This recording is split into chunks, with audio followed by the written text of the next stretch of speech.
એક તસવીર સામે આવી ઉધના રેલવે સ્ટેશનની હતી। એક વ્યક્તિ બૂમ પાડીને કહી રહ્યો હતો, હવે હું ફરીથી નહીં આવું।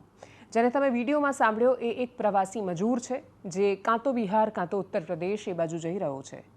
પોતાના ઘરથી કે ગામથી નીકળવું કોઈને પસંદ નથી હોતું। તકની તલાશમાં માણસો દૂર દૂર સુધી જાય છે। રોજગારીના અવસરો મેળવવા માટે એ ગુજરાત જેવા રાજ્યો માટે આવે છે। ગુજરાત હંમેશા પ્રવાસી મજૂરોને આકર્ષતું રાજ્ય રહ્યું છે અને એટલે જ અહીંયા ધંધો છે, રોજગાર છે, વેપાર છે। સુરત જેવા શહેરોમાં તો એટલી બધી વસ્તી ગીચતા છે ને એ વસ્તી ગીચતા બહારથી આવેલા માણસો માટે છે અને એ કોઈ પણ સંસ્કૃતિ અને સભ્યતાની અદ્ભુત નિશાની રહી છે। સંસ્કૃતિ અને સભ્યતા જ્યારે આમ પોતાને એક જગ્યાએ બંધ કરી દે અને વહેતી ન રહે તો એ ટકી નથી શકતી। ભાષા, સંસ્કૃતિ અને સભ્યતા એ સતત પોતાની અંદર ઉમેરતા રહે। કશુંક આવે એમાંથી સારું સારું લેતા જાય અને ખોટું ખોટું વહાવતા જાય, ખરાબ છે એને બહાર કાઢતા જાય, ત્યારે જે વધારે સમૃદ્ધ થતા હોય છે। સુરત જેવું શહેર એ ખૂબ સમૃદ્ધ થયેલું રાજ્ય છે, સમૃદ્ધ થયેલું શહેર છે।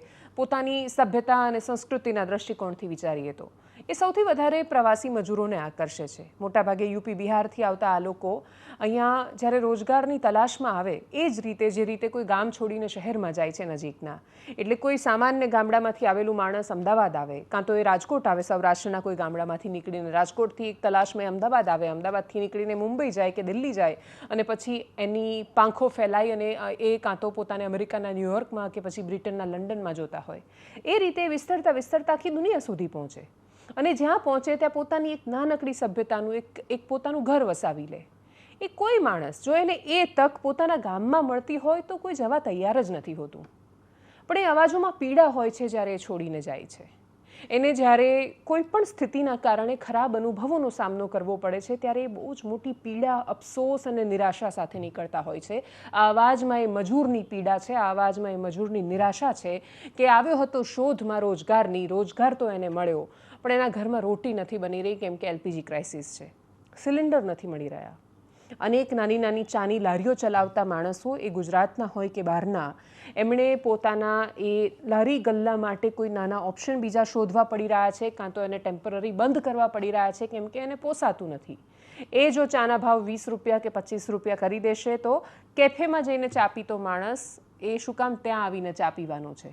એ ત્યાં ચા પીતા માણસો એટલા માટે જ પીવે છે કેમ કે એને 5 કે 10 રૂપિયાની કટિંગ મળે છે। એ પેલા દુકાનદારને પોસાઈ નથી રહ્યું।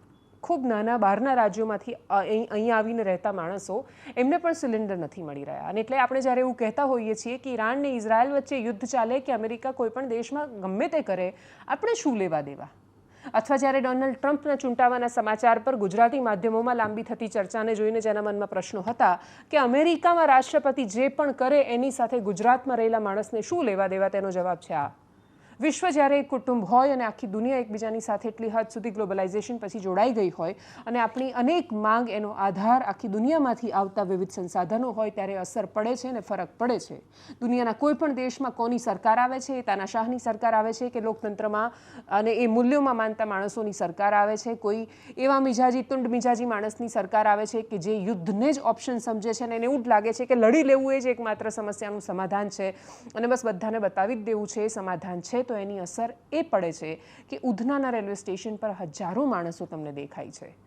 સરકાર ખાસ વ્યવસ્થાઓ કરી રહી છે, સ્પેશિયલ ટ્રેન દોડાવવામાં આવી રહી છે, પણ જે ટ્રેન જે સંખ્યામાં મજૂરોને લઈ જઈ શકતી હતી એની ક્ષમતા કરતાં 3, 4, 5, 6 હજાર જેટલા મજૂરો એક સાથે વધારે આવી જાય ત્યારે લાંબી કતારો જોવા મળે છે।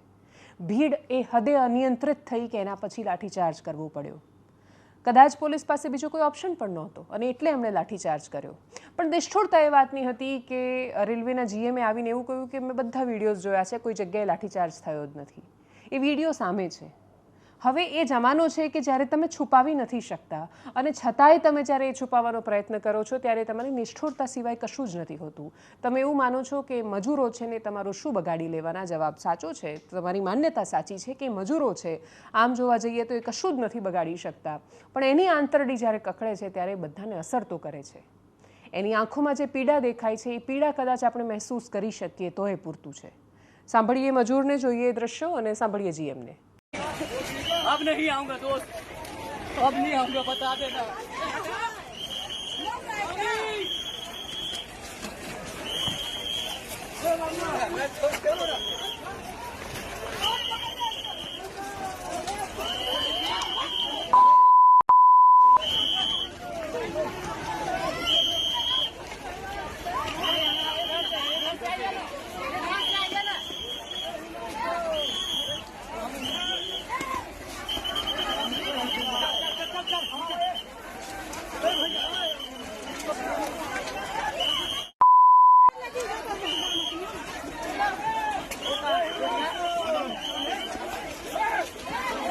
जितना वीडियो मैंने यहाँ पर देखा है उसमें किसी पैसेंजर के ऊपर लाठीचार्ज नहीं हुआ है।